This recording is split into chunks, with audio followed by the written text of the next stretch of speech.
Growing Pains, and much, much more. Jeremy, thanks for stopping by. I'm so excited about this conversation. And you know what? It's people never forgot the show, have they? And they continue to talk about it all the time. No, they certainly haven't. I do a lot of the autograph signings, not a lot, but a few every year.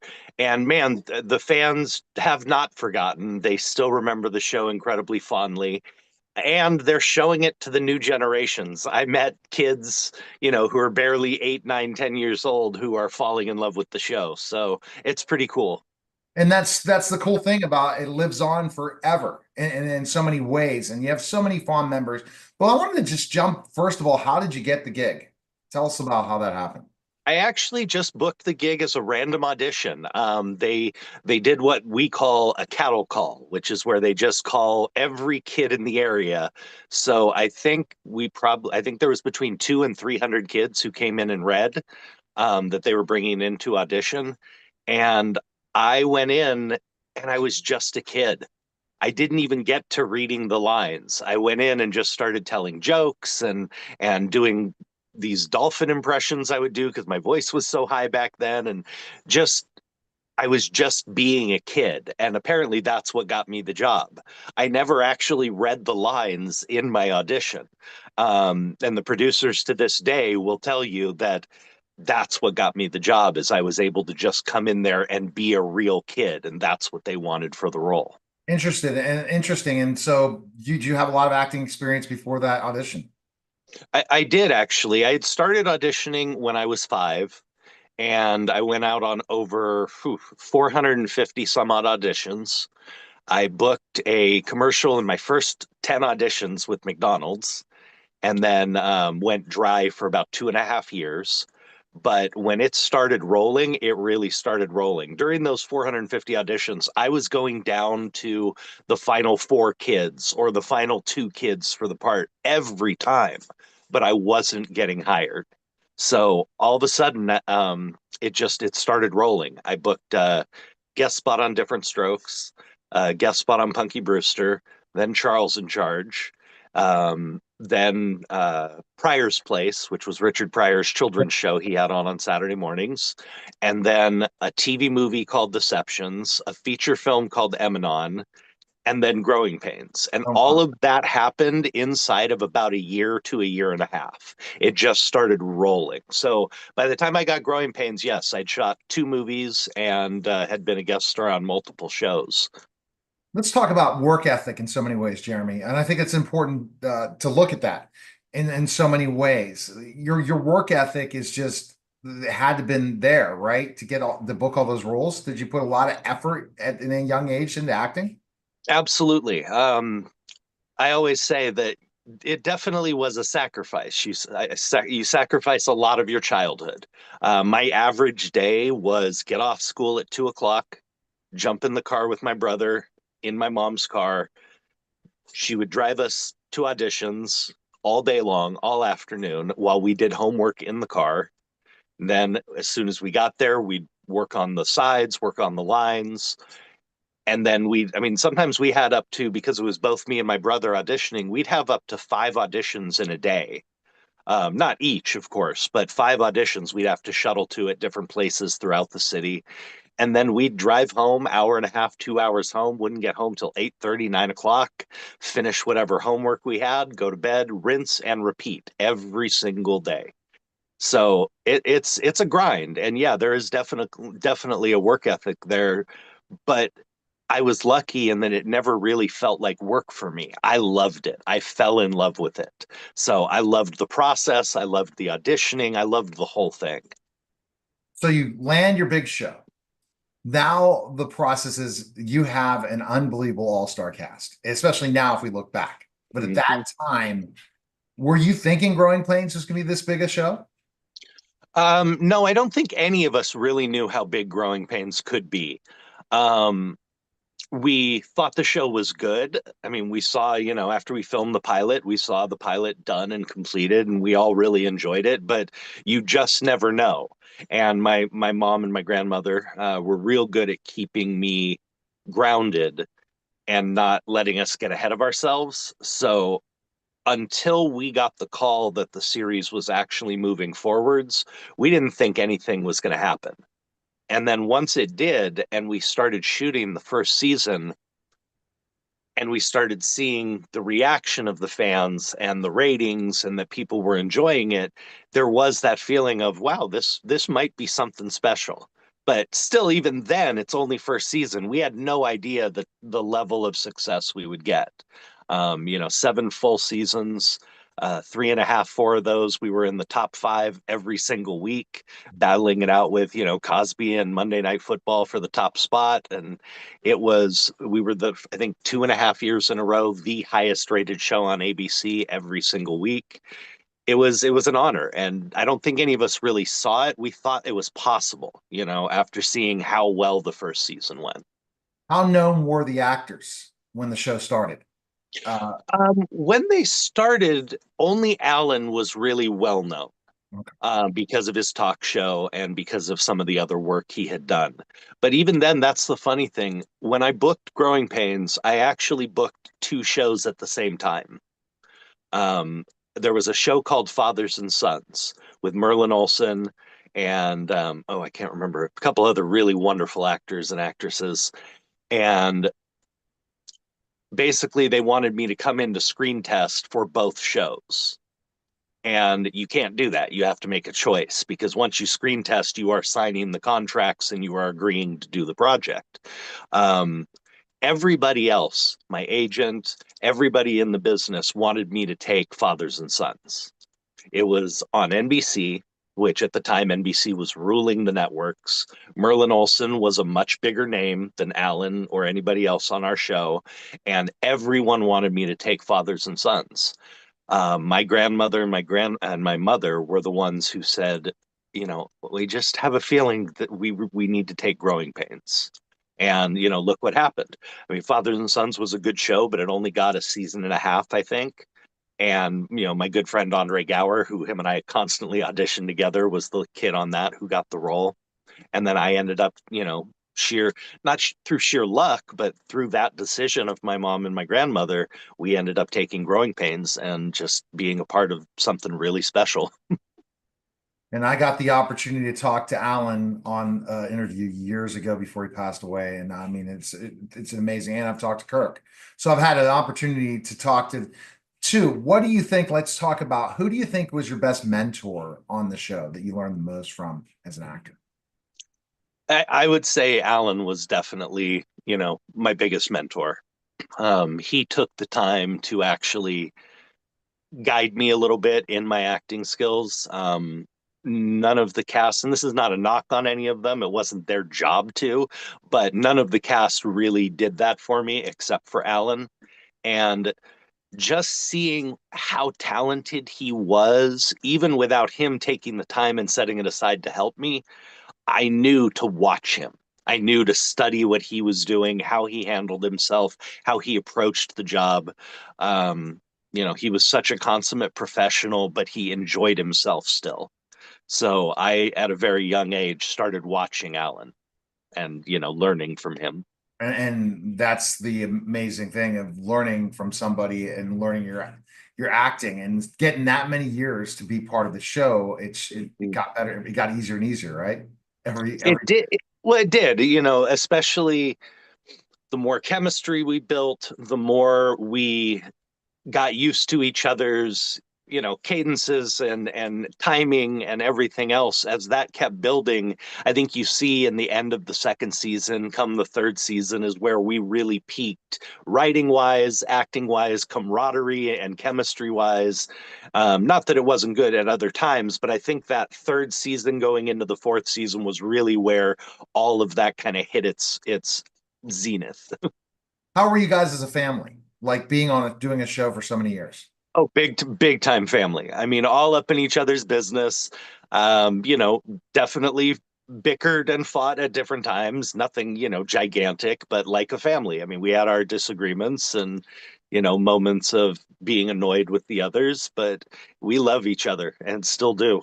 That was my family for, 7 years, and they were there for me through absolutely everything. They were, you know, I looked forward to getting on set every year, when we were starting back up to get to see my family again. And that went for the crew, that went for the cast, that went for everybody who worked on our show. What would you say is your fondest moment being or time being on the show? Like you could share for the fans of Growing Pains. Honestly, they were all my favorite moments always revolve around us getting to do things kind of as a family, as a group.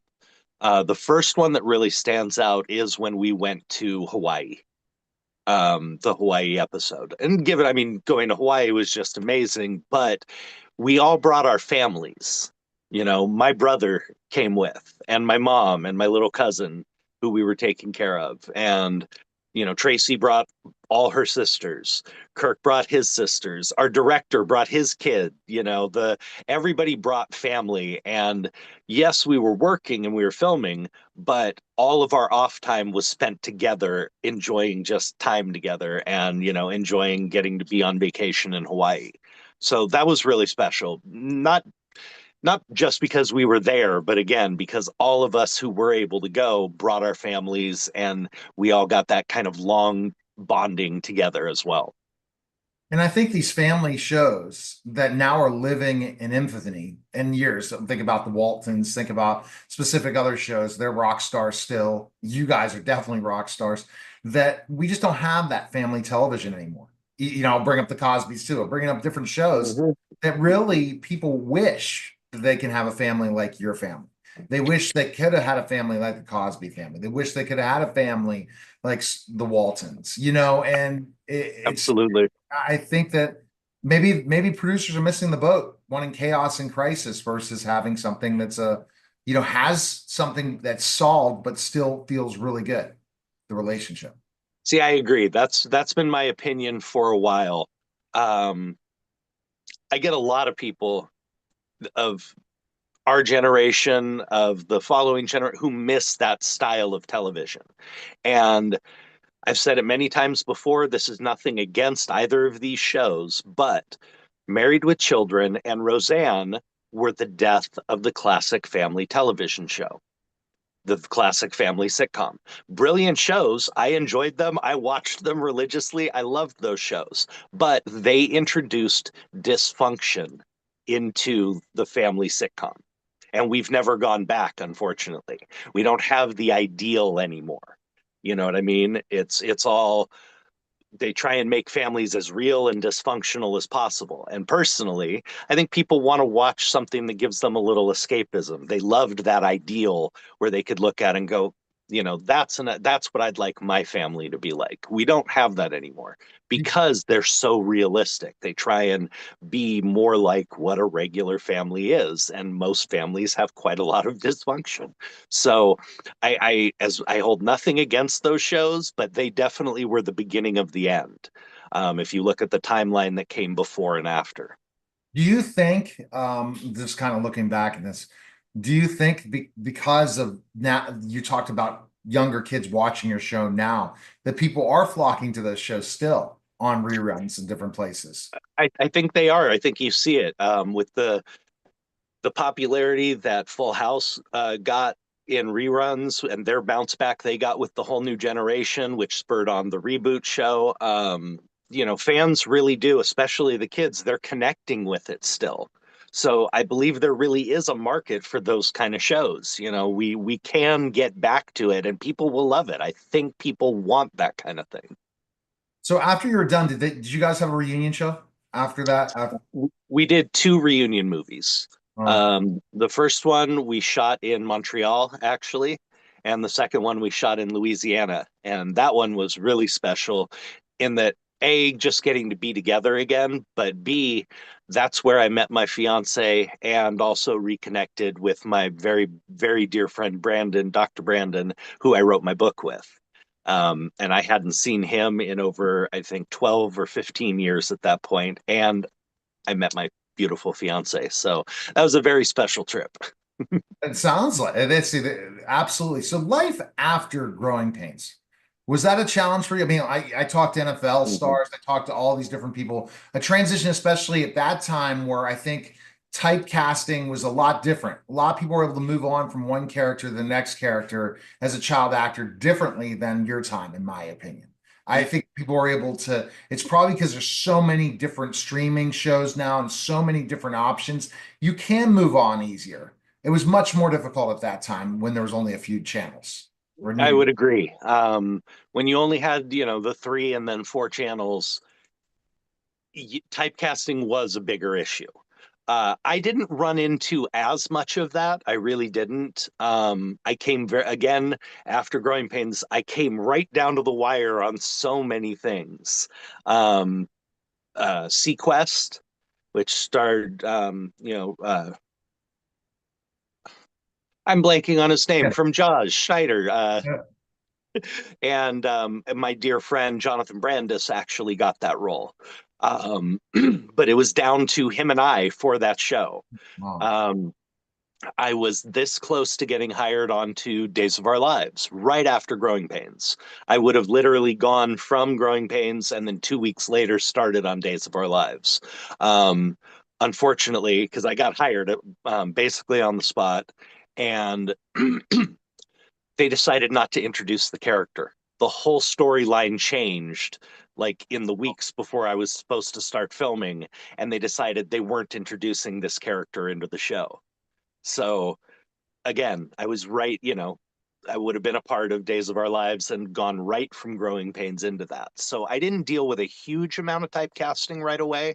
My biggest problem was self made in that when I got to college, I decided to take a break. I went to USC for drama, and they did not allow freshmen to audition while they were in school. That was part of their rule. You had to agree not to audition so that you could focus on your freshman year.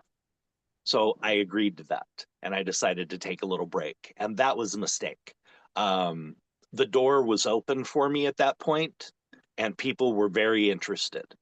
And after I took my break for a couple of years, that door had shut and I started having to really pound on it to get it to open again.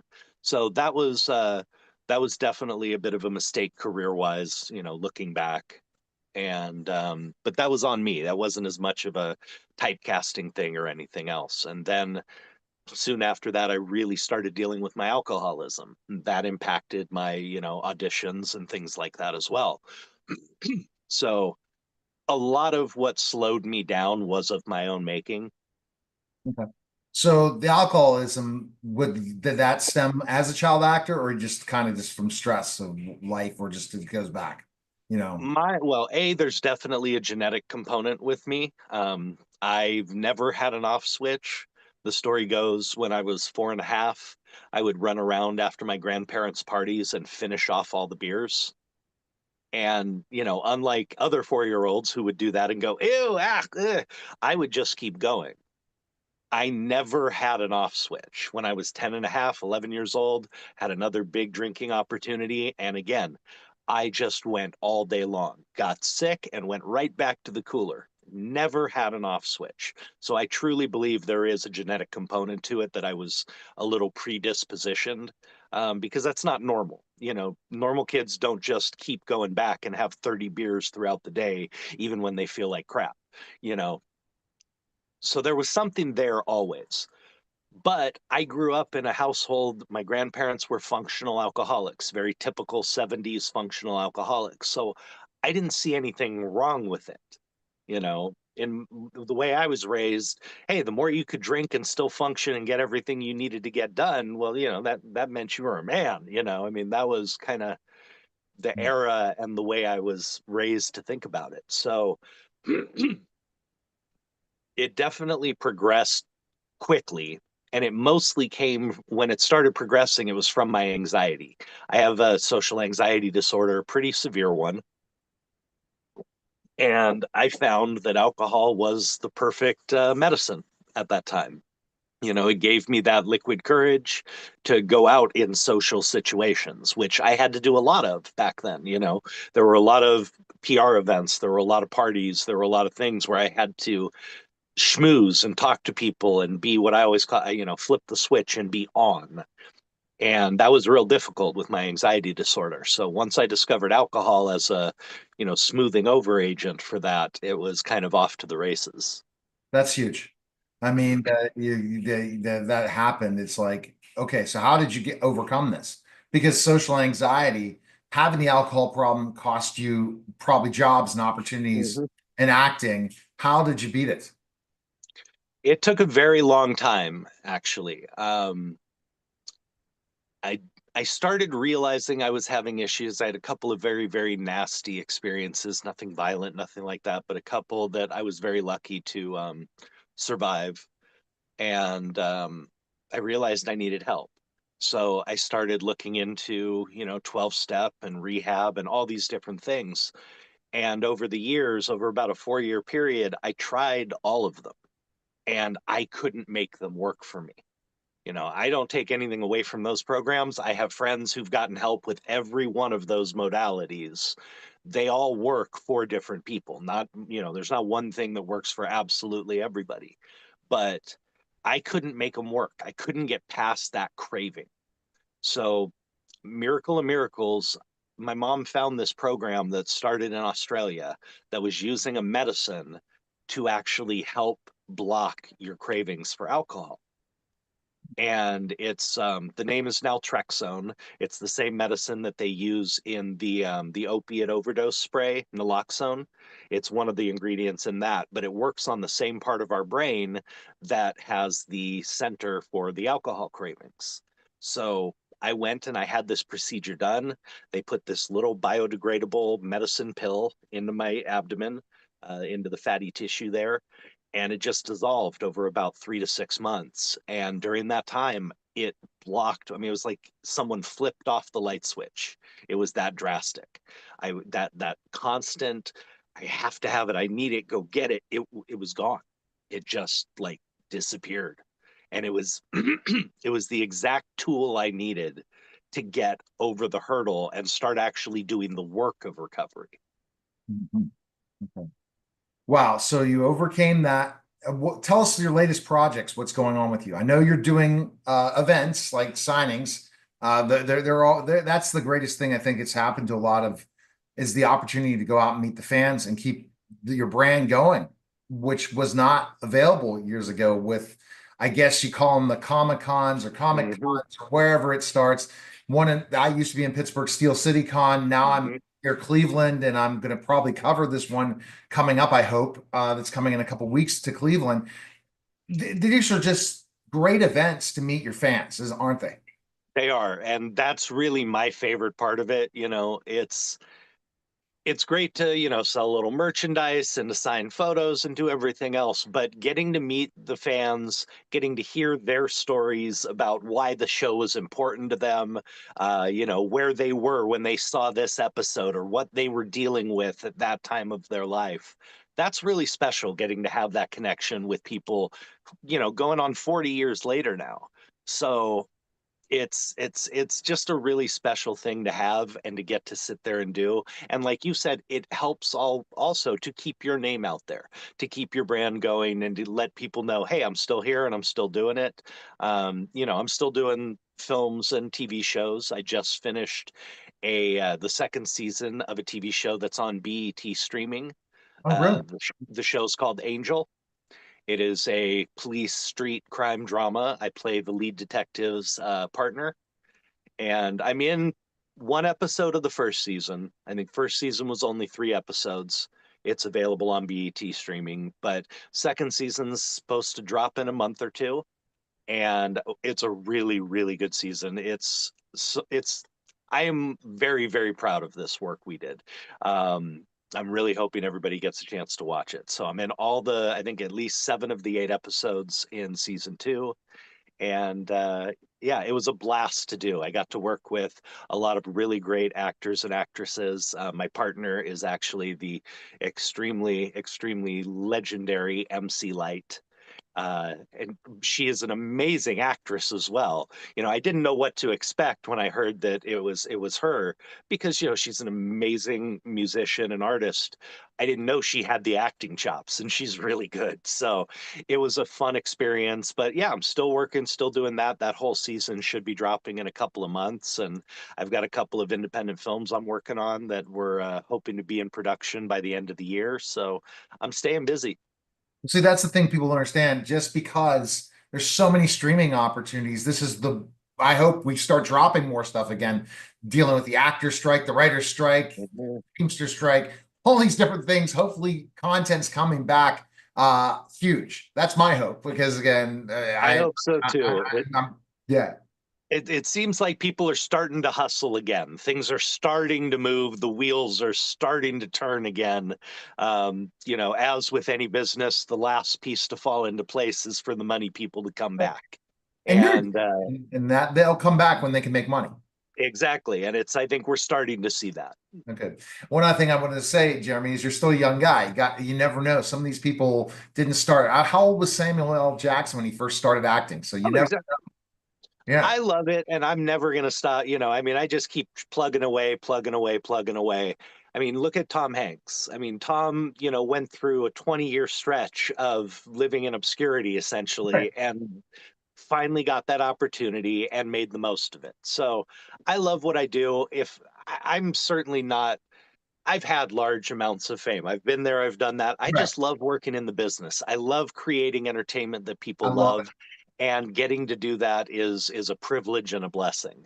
So, I you and know, my work doesn't my agency and my work interviewing people doesn't like I don't work at any day. It's like I don't consider it work, except we can get too addicted to it. All right. So last sure. question is a question to shout out my co-host who could not make it, Greg Hanna of Toss C3.